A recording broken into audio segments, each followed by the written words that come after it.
Look, they're gone. The religious fanatics, Negro female, and again the weaponization of their children, particularly the women, the young girls and the women, and that's what I talk about when I talk. When Dr. Amos Wilson says that they have to make us out of our minds in order for them to continue to do what it is that they're doing, right? And they certainly have. And women are given jobs over the men, right? But then as they get older, they expect the men to become provider, because you see, they don't save their money, right? Now, because they spend their money on more luxury items more than anybody else, right? And black men, we have to understand what's going on.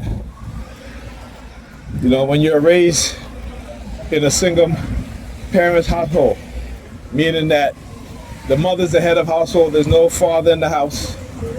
There are a lot of things that we're going to lack when we grow and become adults, because our mothers are not going to teach us those things, because they're not interested in teaching us those things, because that is the furthest thing from their mind, right? When they are believers, instead of the women who were the greatest, most intelligent, smartest woman on the face of the earth, and now it is the direct opposite. Now there are more believers instead of thinkers. When I talk about Kemet, right, black civilization built by black Africans, and that the women were the caretakers of the history, and the women were the wisest, that you have a council of women that were the council of the kings and the queens.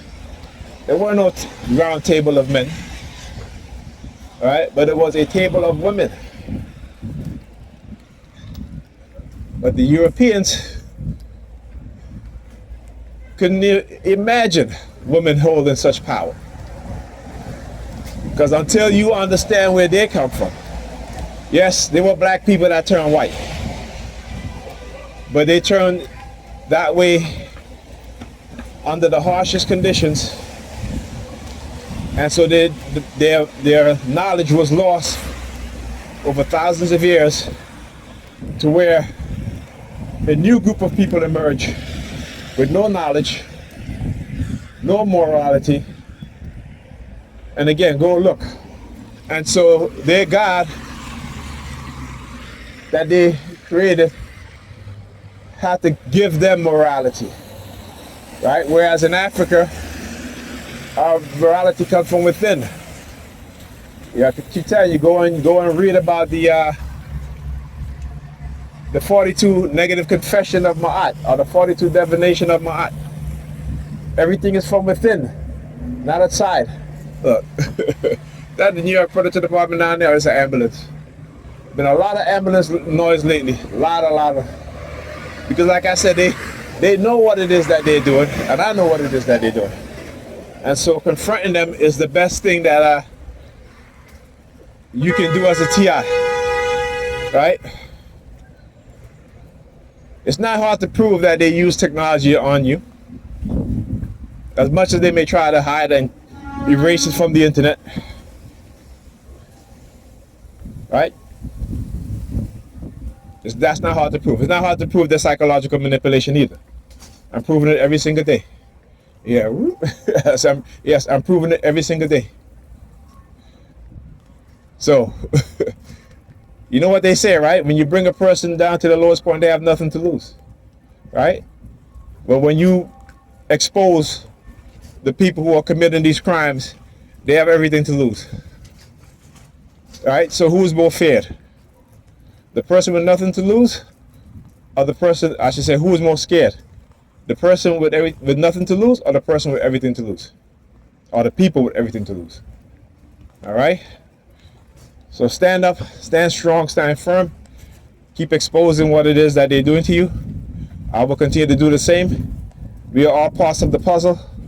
We are all parts of the enlightenment of the truth that will come into the light, and more people are beginning to wake up.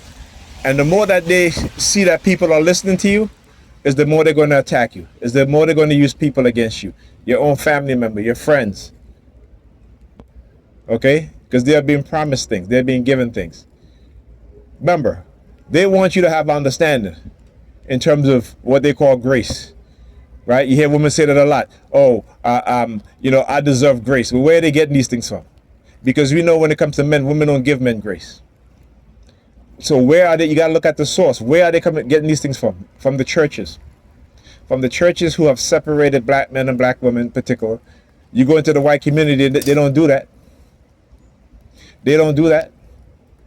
The white politicians don't do that to white men and white women. Right? They don't call the white woman the backbone of their community, but they call the black woman that. Why? Because they understand the egotistical, narcissistic mindset that they have been conditioned in the minds of our women.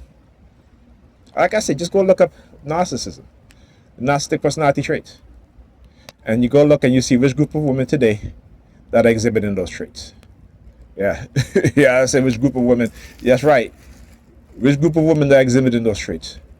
Which group of women who tell you that they deserve a man making 6 figures because they got a PhD, because they got a job, even though they're overweight, even though they may be unattractive to that man, even though they have nasty ass attitudes, right? But the man got to come with everything, and they got to come with what? Obesity, bad attitude, multiple children by multiple men, right? And only in the black community do black women promote this shit amongst each other, and they will hate on people who are married, who have families, who there's a husband and wife, the father's in the home with the children,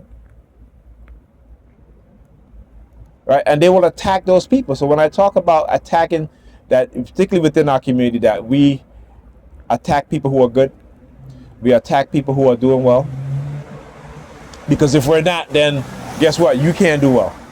If I believe in God and you living better than me, you don't believe in God, I'm going to do everything to destroy your life. That is our mindset that they've given us. Okay? Why? Because we are a lost people. We are a lost identity. We have a lost identity. We don't know who we are. And those of us who come into the consciousness, they're going to turn you against them. They're going to turn themselves against them, because unless they have knowledge of what is being done, the psychological manipulation, the technology being used, then if you don't teach young people that from they're young, they're going to continue to fall into the traps. And we're not going to have any leaders. The one thing that the white supremacists don't want is a black leaders, black leaders. And it's not just, you see, they're not looking for a black leader. They're looking for black leaders. And Malcolm and Dr. King should understand that. Okay, so it's not just a leader. Okay, it's leaders. All right, talk to you guys in the next video.